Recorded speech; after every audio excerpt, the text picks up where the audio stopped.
como las lupas. Sus propiedades eran conocidas por civilizaciones como la egipcia, la babilónica o la griega, aunque su poder de aumento era muy limitado. A finales del siglo XIII en Italia se fabricaron lentes para ser utilizadas como gafas. Las técnicas de fabricación fueron mejorando hasta llegar al telescopio y el microscopio.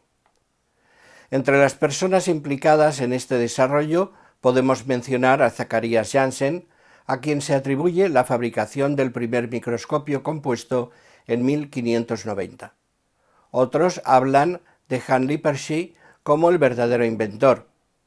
Galileo fabricó en 1609 un microscopio empleando una lente cóncava y una convexa. Cornelius Drebbel usó dos lentes convexas en 1619. Uno de los primeros en utilizar el microscopio con fines científicos fue el conocido Robert Hooke. En 1665 publicó su obra Micrografía, que recoge los resultados de sus observaciones. Usó la luz para mejorar la visibilidad y algunas de sus observaciones alcanzaron los 50 aumentos.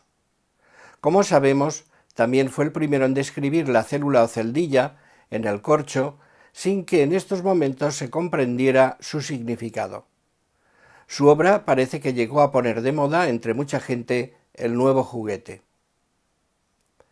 Se discute si la palabra microscopio fue utilizada por primera vez por Johann Giovanni Faber, miembro de la Academia Nacional de Lincei, Roma, y médico al servicio del Papa Urbano VII, o por Athanasius Kircher en su libro Ars Magna Lucis et Umbrae, en el que realiza una clasificación de los microscopios de su tiempo.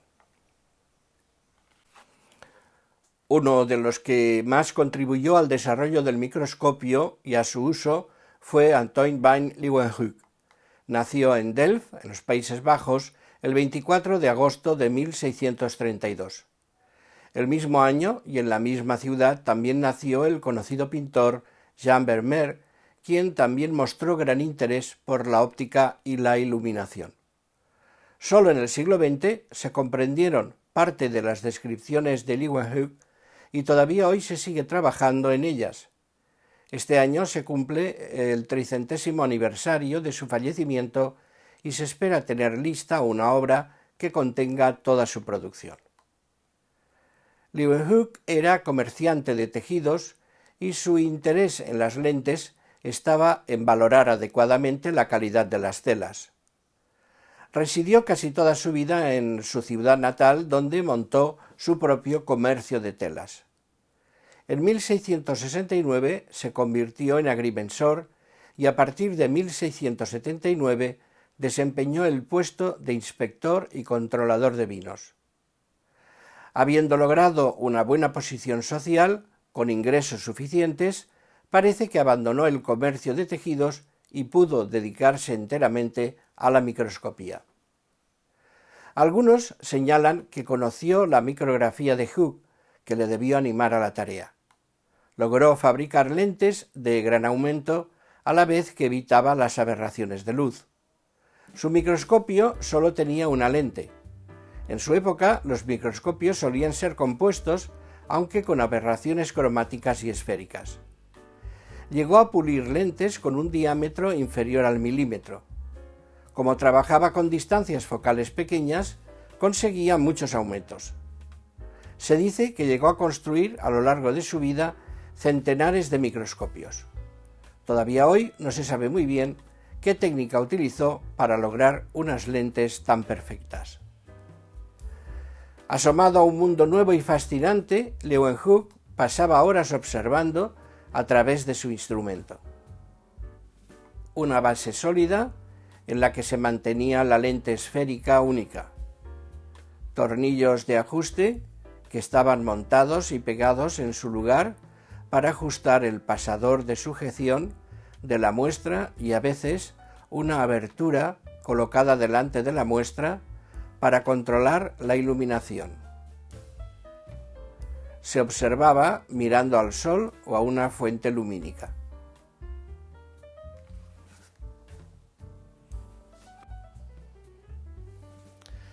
Leeuwenhoek trascendió la idea de microscopio de la forma de observar y de contar lo que se veía a través de los nuevos instrumentos de su época.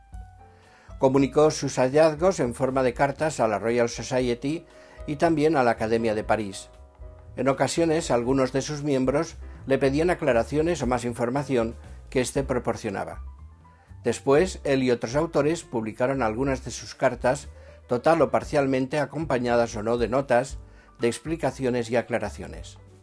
Fue Regnerus de Graaf quien lo presentó en 1673 a Oldenburg, secretario de la Royal Society. De Graaf dijo que su amigo había inventado microscopios superiores a los fabricados hasta entonces.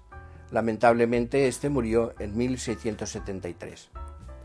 Leeuwenhoek acabó siendo miembro de la Royal Society en 1680 y de la Academia de París en 1699. Al principio, sus miembros rechazaron o no vieron claras sus observaciones porque no procedía del mundo académico y también porque ellos mismos no lograban reproducirlas con sus instrumentos. Sin embargo, el propio Hooke sí que las admitió e incluso logró reproducir alguna. En 1673 escribió y presentó sus primeras observaciones en las que describía la estructura del moho y la del aguijón de las abejas. Observó y describió maderas, vegetales y sus partes, escamas, insectos y plumas de aves, levaduras y un largo etcétera. Estudió pequeños animales y logró describir su ciclo vital. Explicó cómo se reproducían las anguilas, tema muy debatido en ese tiempo. En aquella época se creía que los gusanos y otros pequeños animales surgían por generación espontánea. Él lo desmintió al verlos salir de sus huevos. En 1676 describió pequeños animales en el sarro y sustancias procedentes de su boca y dientes, así como de aguas estancadas y de otras fuentes. Se suele afirmar que se trata de la primera descripción de las bacterias y protozoos. No contento con esto, lo sometió a variables como el tiempo, el calor, su reacción al agua caliente, al café, a sustancias ácidas, etc. Incluso llegó a crear medios de cultivo para los mismos. A bacterias, protozoos y otros animales semejantes los llamó animálculos. En 1677 describió sus propios espermatozoides y estudió también los de otras especies. Se dice que llegó a afirmar que la fertilización ocurría cuando los espermatozoides penetraban en el óvulo. En esta época, no obstante, estaban en boga las teorías transformacionistas. En sus escritos a la Royal Society sobre el tema, indicó que al tratarse de asunto tan delicado, podían destruirlo, ignorarlo, censurarlo y no publicarlo. Efectivamente, hasta el siglo XIX no se hicieron públicos estos estudios y aún con alguna censura. En un principio, Leeuwenhoek fue poco reconocido por sus investigaciones de los glóbulos rojos.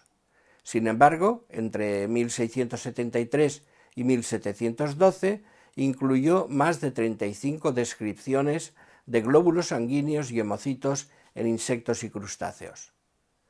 Estudios del siglo XX señalan que Leeuwenhoek merece el crédito de haber proporcionado la primera descripción real de los glóbulos rojos. La primera la hizo en una carta a Henry Oldenburg, secretario de la Royal Society. Fechada en agosto de 1673, describía la imbibición, digestión y excreción de sangre humana por parte de un piojo.